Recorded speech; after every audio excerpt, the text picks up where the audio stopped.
Could Gavin Freeman vie for a starting role with the Oklahoma Sooners this year? Brent Venables had some high praise for the sophomore wide receiver. We'll talk about that and more on today's episode of Locked On Sooners.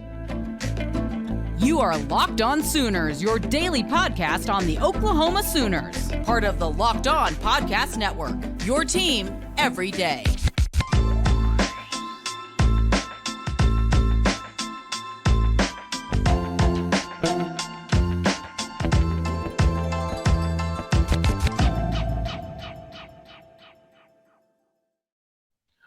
What's up, Sooner Nation? Welcome to Locked On Sooners, and thank you for making Locked On Sooners your first listen every single day. We're free and available on all podcast platforms and on YouTube. Hit that subscribe button wherever you get your podcasts, and on YouTube, hit that notification bell to let you know when new episodes drop. He's Josh Helmer. Follow him on Twitter at JoshOnRef. Also here Monday through Friday from 9 to noon on 94.7 The Ref in Norman. I'm John Williams. You can follow me on Twitter at John9Williams. And today's going to be a very wide receiver intensive show. If you're watching on YouTube, you can see the rundown. We're going to talk Gavin Freeman, what Brent Venables had to say about him. Brenen Thompson, we're going to have some audio and video from Brenen about his transition to Oklahoma. And then we're going to talk about the latest projections for 2025 four-star wide receiver Jaden Nickens, who is trending towards the Oklahoma Sooners in the third segment. But let's just jump off the top. Gavin Freeman is such a fascinating story, Josh, because came to Oklahoma as a walk-on, a guy who was a summer enrollee, but made enough noise in the summer to earn early playing time. And that first touch that he got, a 46-yard touchdown run on a reverse where he bounced off guys. I mean, it was an electric play. It seems like everything that he did a year ago, he's just built on top of that because, I mean, there was a lot of high praise for Gavin Freeman. I'll just share with you what Brent Venables had to say about him. He said he wins everything out there. If strength and conditioning coach Jerry Schmidt stood up here right now wanting to talk about Gavin Freeman, he'd be here until midnight. He said, you look at his measurables, he's one of the fastest guys on our team, both linear and changing direction. I mean, just again, like he wins everything. Jerry Schmidt would talk about him till midnight. He's the fastest guy on the team. That's a lot of high praise. And if he's able to build off of what he did a year ago with very limited opportunities, is it possible that he could contend for a starting role this year? Sure. Why not? I mean, because of opportunity, somebody's got to contend for a starting role, and B, I think we get caught up sometimes, and obviously the Texas Tech stories out there. If you've been following Gavin Freeman's Twitter feed, you've probably seen some of that, but here's a highly motivated kid, John. That's its own whole web of stuff with Gavin Freeman. But here's a kid that is a 3-star arrival for Oklahoma, right?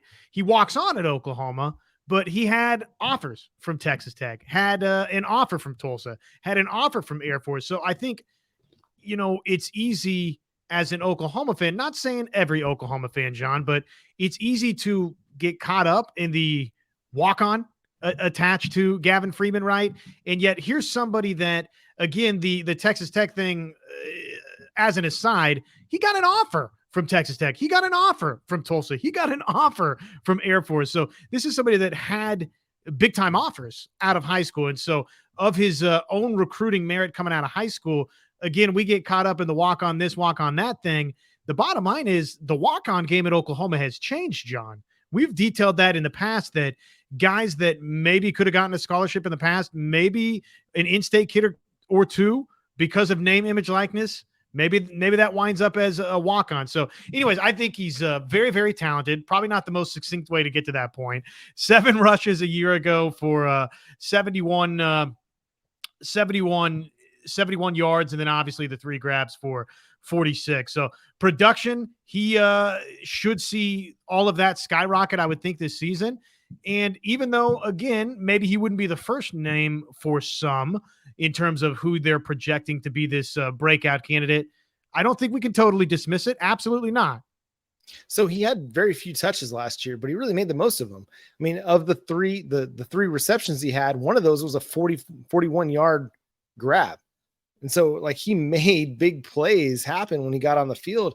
And I think it's just a matter of time before he gets more and more opportunities. I think most people probably slot him in, no pun intended, in the slot behind Drake Stoops. That's the easy comparison to make. But with his speed and with an increased emphasis on adding speed to the passing game, it would not surprise me to see him starting on the outside.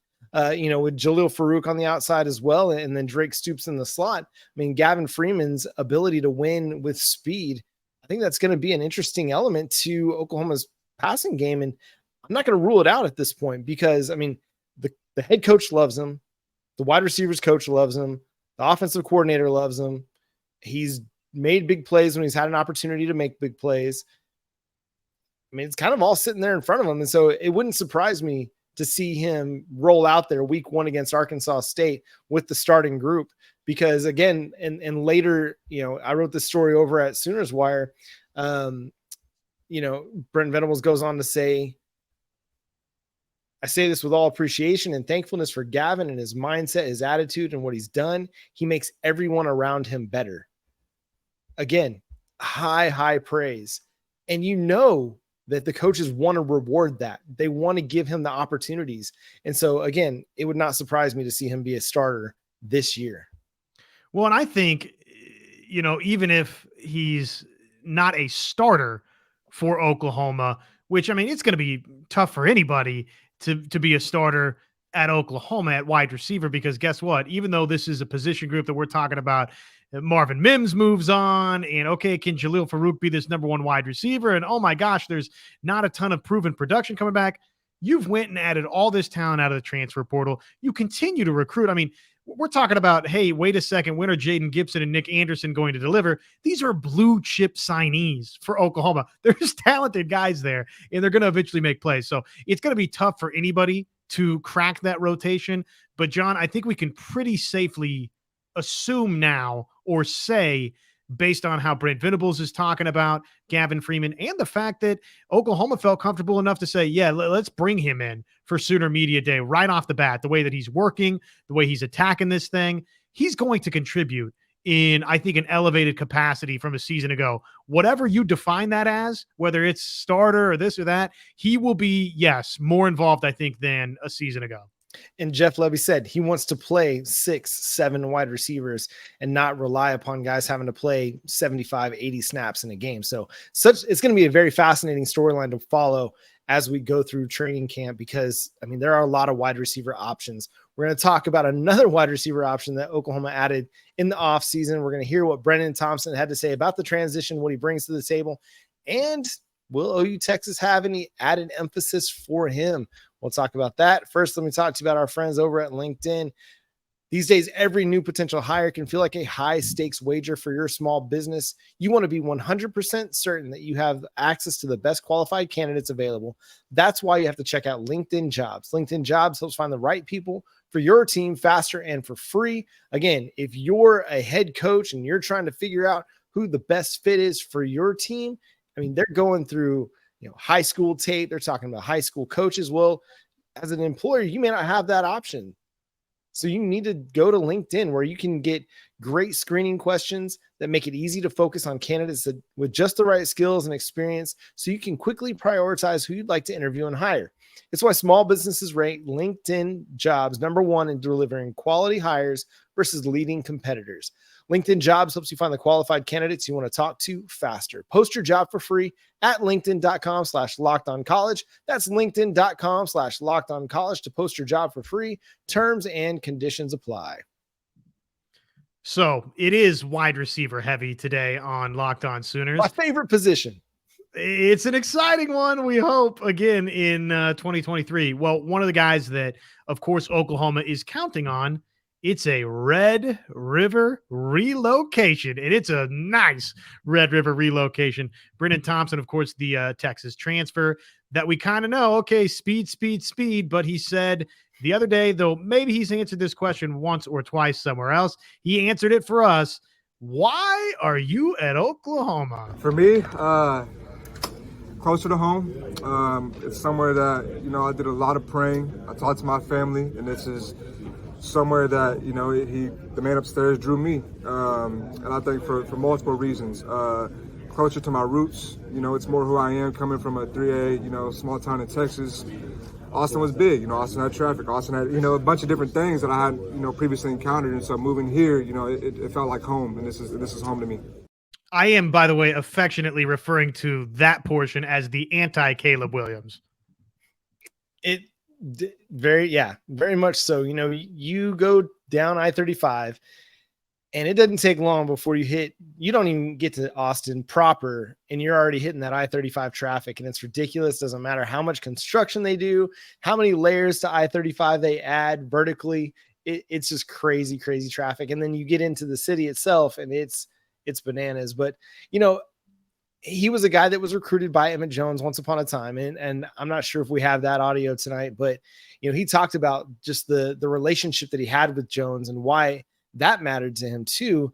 But yeah, you know, there is something to be said for Norman still having, yes, it's a big city. Norman is, it's not, you know, Duncan, Oklahoma by any means, or Tahlequah, Oklahoma by any stretch, but it's not a huge kind of metropolis. It's still, you still get a bit of a small town feel because of just the nature of Oklahoma. Things are a little bit more spread out, and you drive through town and it doesn't get so congested, except on game day. It will get congested on game day, but I do think that there is something to that, and why, you know, Norman kind of resonates with a lot of people. Like, you're not far from Dallas Fort Worth, you're not far from Oklahoma City, but yet you get to live a little bit college town experience more so in Norman than you might in Austin.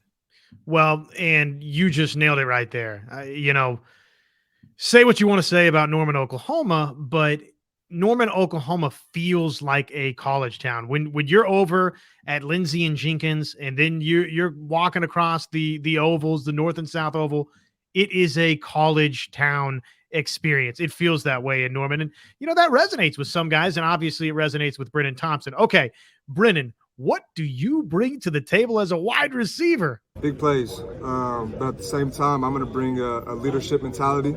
I'm going to bring championship, you know, mentality. I'm going to bring myself. I'm going to bring hard work to the table every single day, day in and day out. Okay, and then of course the big one, right? The big enchilada. So what's that Saturday in October going to be like when you reconvene versus the Longhorns? It's going to be exciting. It's going to be exciting, but at the same time, it's just another game. It's another game for me. It's another game for my teammates, and, you know, I'm here to do a job, and I'm here to win. But it's not, though, right? But it is. But it is. You know, I'm going against a lot of, you know, obviously former teammates, but at the same time, you know, I'm here to win. And I'm here to win that game as well. So what do you make of that portion? I liked what somebody on our radio text line at the Ref said earlier today. I'm already a fan of Thompson because he ain't taking no cheese from the media. No, he is a very self-assured person, and he's very confident in what he thinks and what he says. And you know, you got to treat that game like any other game, at least in your head.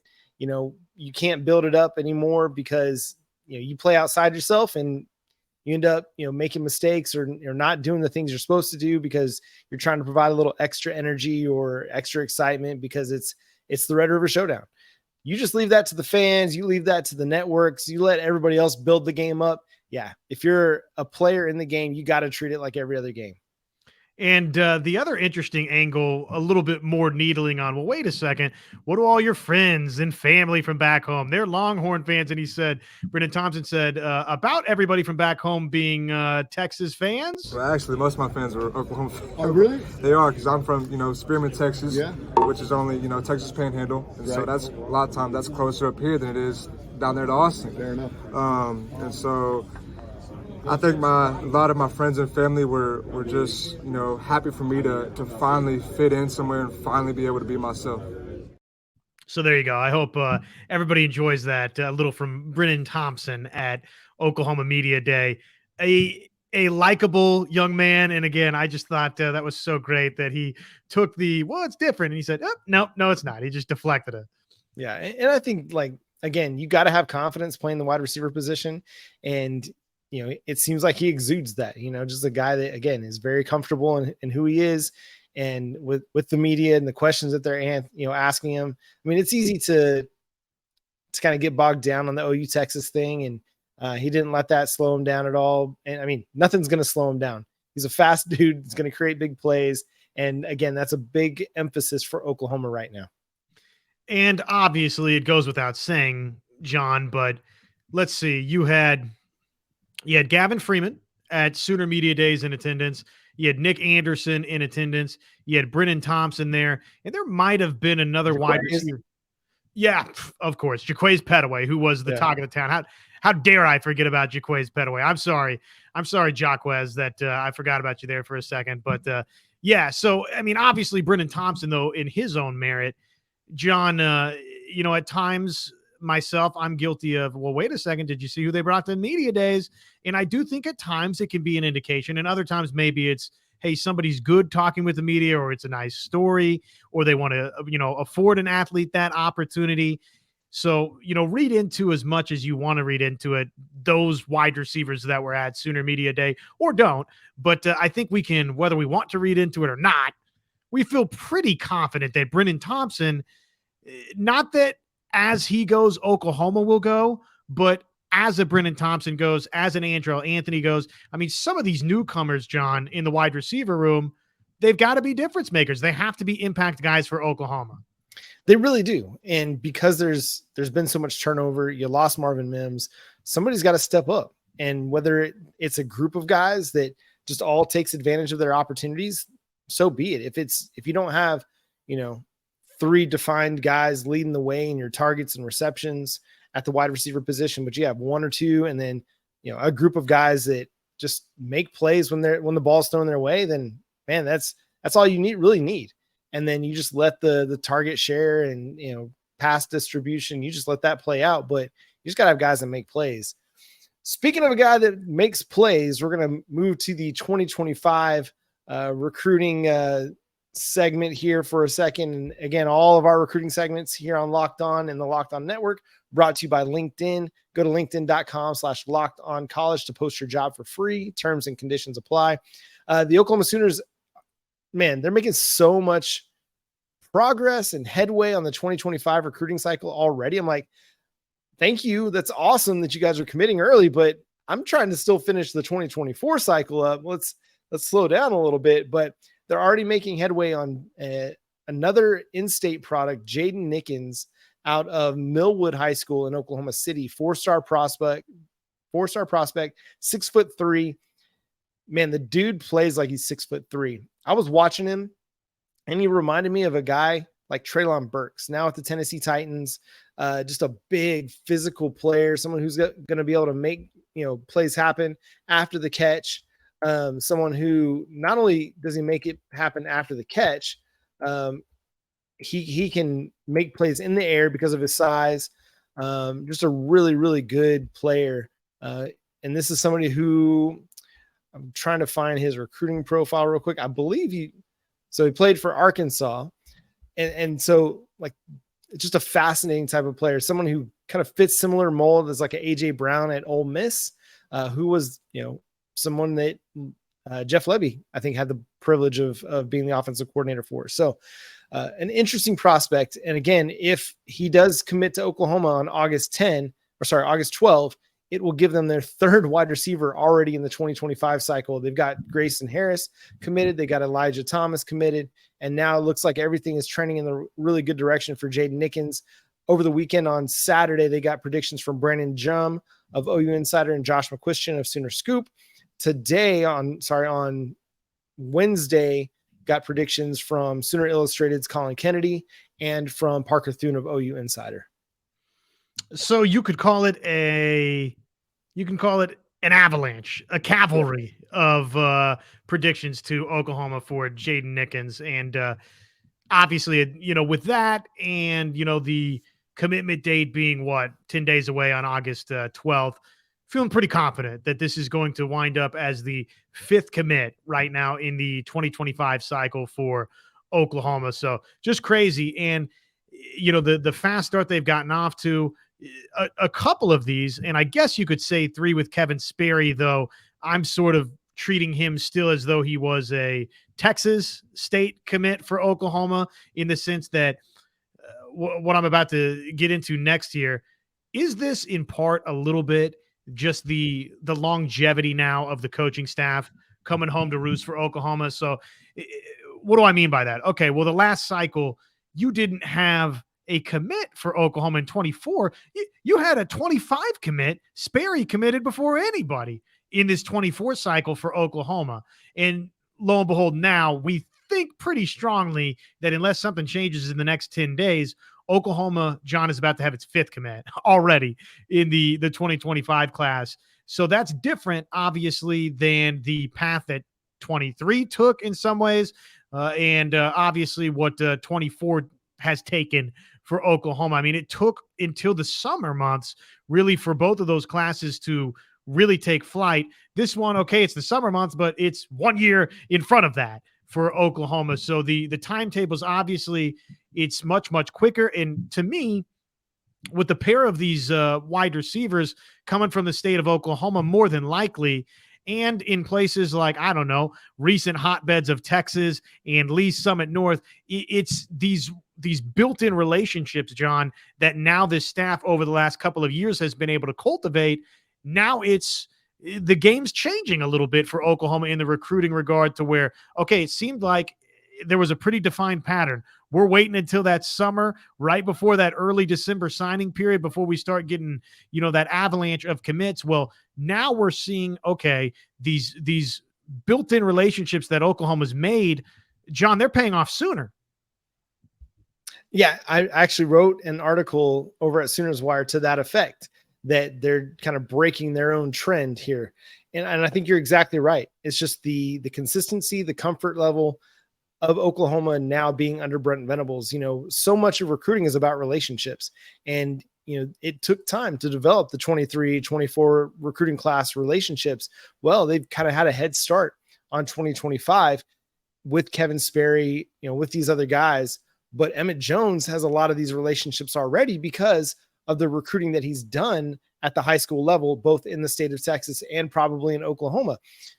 And so they're making headway really quickly, creating a lot of momentum for themselves because of these relationships that have been fostered over the last year and a half, or year and 8-9 months now that Brent Venables has been in Norman. So it's a relationship business, and that's kind of what it's coming down to. And I think you're right. Like, with them being solidified in Norman, with the move to the SEC coming, having a chance to build all these relationships, it's just kind of allowing the dominoes to fall a little bit quicker than what they were in previous cycles. So, I mean, Oklahoma is in a really good spot again for another 2025 wide receiver, Isaiah Mose, out of Lee's Summit North, who you mentioned. They already got a commitment from Lee's Summit North defensive tackle Kamari Moore in the 2025 cycle. I mean, so much is happening in 25. It's kind of mind-boggling right now, but they're setting a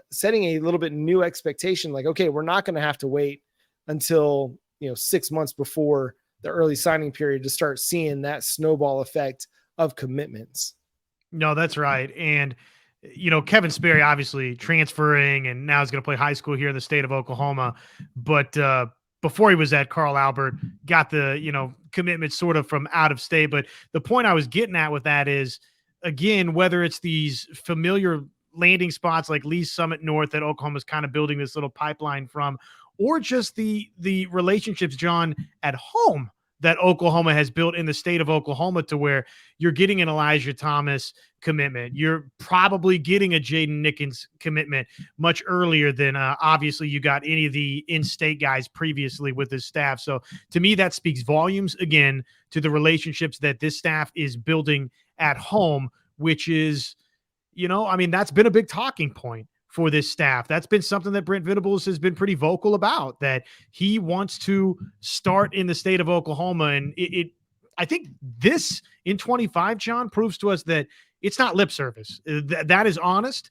It is transparent, and it's working for Oklahoma in this 25 class. Jaden Nickens, by the way, one final thought here. If you don't know, he's also a standout basketball player for Millwood. So, this is somebody that is really in getting Division I looks for the basketball ability as well. So this is a big-time athlete.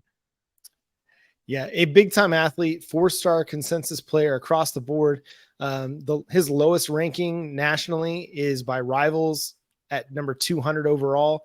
He's a top 20 wide receiver in the class, as high as number 12 wide receiver and number 88 prospect over at 247 Sports, and a top 5 player in the state for the 2025 cycle.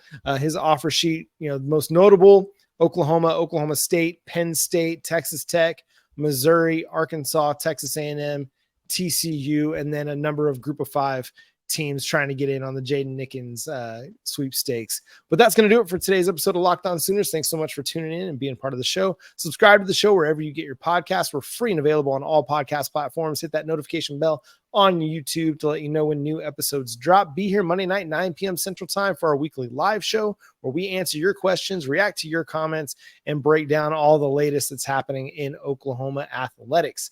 Until next time, follow Josh on Twitter at JoshOnRef. Follow myself at John Nye Williams. The show is at Locked On Sooners. And we can't wait to talk to you then. Boomer Sooner.